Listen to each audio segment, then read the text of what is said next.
नमस्कार दोस्तों, मैं अंकुर उपाध्याय स्वागत करता हूं आप सभी का एक बार फिर से अपनी नई वीडियो में।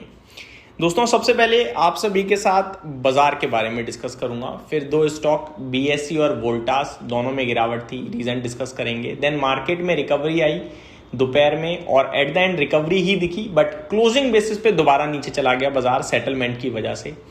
आफ्टर दैट आरबीआई ने एफसीएनआर बैंक डिपॉजिट की जो एक फैसिलिटी ओपन करी थी 31 सितंबर तक, उसे एक महीने पहले 31 अगस्त को ही बंद करने का फैसला लिया है। इसका क्या मतलब है ये मैं आप सभी के साथ डिस्कस करूंगा। और लास्टली आप सभी के साथ डिस्कस करूंगा कच्चे तेल स्ट्रेट ऑफ हॉर्मुज को, जहां पे प्रेसिडेंट ट्रम्प का एक फ्रेश बिग ब्रेकिंग एक बड़ा बयान आता हुआ दिख रहा है।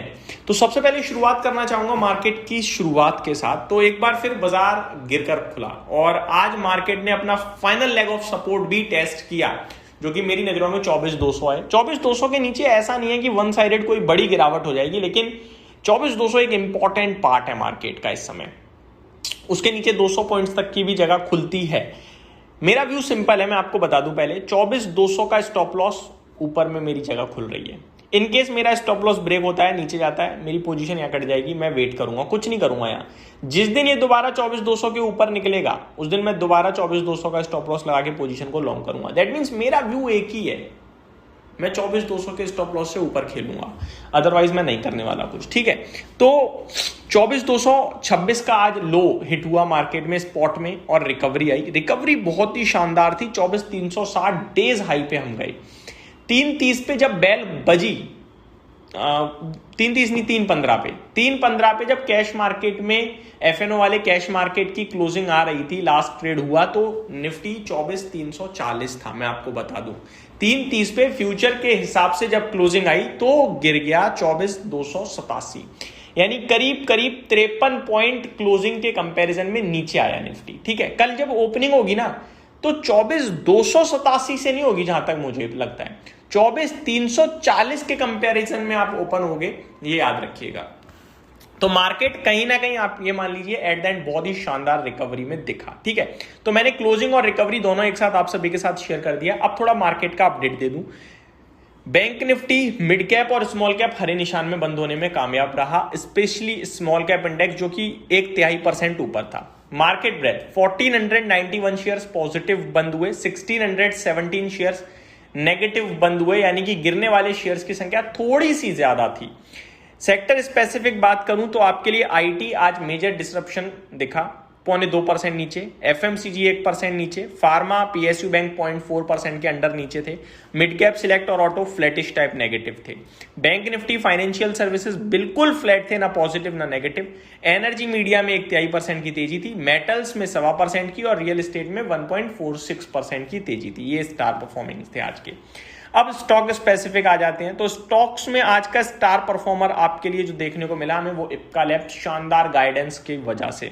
हिंदुस्तान कॉपर मेटल्स की तेजी में हिंदुस्तान कॉपर लीडरशिप में निकला आज।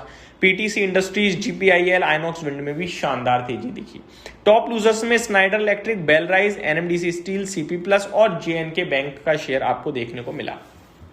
अब आते हैं स्टॉक स्पेसिफिक। तो पहला शेयर है बॉम्बे स्टॉक एक्सचेंज बीएसई। आज ये 4% तक गिरा, लेकिन एट द एंड हल्की रिकवरी दिखी हमें और 3.25% गिरकर बंद हुआ है। इसमें गिरावट के पीछे केवल और केवल एक ही कारण है दोस्तों, और वो कारण है ब्रोकरेज हाउस।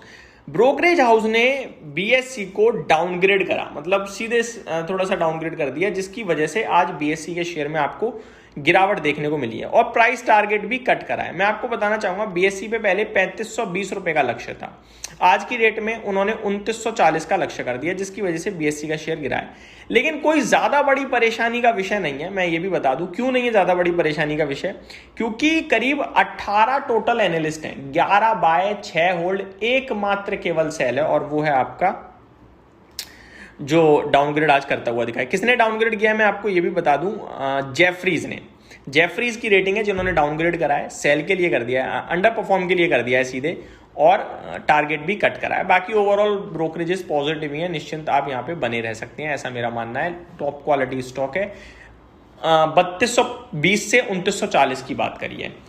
आगे बाकी बहुत कुछ बोला है, क्यों गिर सकता है, क्या है क्या नहीं है, वो सब मैं आपके साथ इस वीडियो में डिस्कस नहीं कर पाऊंगा क्योंकि ये मल्टीपल चीज़ों को कवर करने वाली वीडियो है। अगला स्टॉक है वोल्टास। वोल्टास में भी दोस्तों आज गिरावट दिखी है, लेकिन ऐसी कोई बात थी नहीं कि वोल्टास गिर जाए। सबका मानना ये है कि रूम एयर कंडीशनर्स में ग्रोथ स्ट्रांग है, लेकिन कहीं कहीं ये मानना है कि भैया कॉस्ट काफी हाई हो रही है, मार्जिन कैसे बनेगा, प्रॉफिट्स को लेकर कंसर्न है। बाकी ब्रोकरेजेस की माने तो यहां से ज्यादातर बुलिश ही है, एक आध नेगेटिव है। मैं आपको बताऊं, सबसे पहले यूबीएस ने मेंटेन करी है बाई की रेटिंग 1560 के लिए, सीएलएसए ने मेंटेन करी है अंडर परफॉर्म की रेटिंग, तो सीएलएसए नेगेटिव है, 1160 की बात कर रहा है, वहां पे स्टॉक ऑलरेडी आप कह सकते हो खड़ा ही है। सिटी की बात करें तो ये बाई की रेटिंग बरकरार रखे हुए हैं 1550 के लिए, तो ज्यादातर बुलिश है, एकमात्र आपका नेगेटिव हो गया है सीएलएसए। आरबीआई एफसीएनआर की बात करते हैं हम दोस्तों। आरबीआई ने जून 2026 में एक फैसिलिटी लाई। आरबीआई ने कहा कि भैया देश का रुपया लगातार कमजोर हो रहा है, सपोर्ट देने के लिए डॉलर इन्फ्लोस चाहिए। तो आरबीआई ने बैंकों से कहा कि आपके लिए हम करंट सिचुएशन में जो डॉलर आईएनआर एक्सचेंज जो स्वाइप रेशो है उसके चार्जेस कम कर दे रहे हैं। तो भैया बैंक खुश। बैंकों ने कहा एनआरआई से कि आपके लिए अब हमारे पास पैसा ज्यादा है, इंटरेस्ट ज्यादा मिलेगा, आप आओ और डॉलर का इन्वेस्ट करो। ये हुआ खेल और अट्रैक्ट हो गए सारे के सारे फॉरेन निवेशक, इन्वेस्ट जो बैंक में अकाउंट होल्डर्स हैं, उन्होंने दबा के डॉलर इन्वेस्ट करा। तो आरबीआई का जो लक्ष्य था ना, जो चाहता था आरबीआई, वो हो गया 1 महीने पहले। आरबीआई ने 30 सितंबर तक करा था ये सब अनाउंस, लेकिन 31 अगस्त को ही अब एफसीएनआर की फैसिलिटी, एडिशनल फैसिलिटी जो थी उसे बंद कर रहा है आरबीआई। क्यों? क्योंकि भैया 52.4 बिलियन डॉलर आई थिंक आ गए भारत में, डिपॉजिट आ गया। तो इतना ही आरबीआई चाहता था, तो हो गया आरबीआई का ऑलमोस्ट टारगेट अचीव, जिसकी वजह से सब किया है आरबीआई ने। अब आते हैं लास्ट स्ट्रेट ऑफ हॉर्मोज पे। प्रेसिडेंट ट्रंप का बयान आया है कि अगर ओमान, ईरान और यूएस के मैटर के बीच में कूदा और हॉर्मोज ओपन करने की या फिर कुछ प्रॉब्लम डालने की कोशिश करी, तो ओमान पे डायरेक्ट अटैक कर देंगे। तो भैया ये है कि हमारी लड़ाई में तू बीच में नहीं आएगा, दोस्त बन के या दुश्मन बन के। तो यहां समाप्त करता हूं इस वीडियो को। उम्मीद करता हूं डिटेल्स पसंद आई होंगी। Thank you so much for watching this video. Have a great day guys.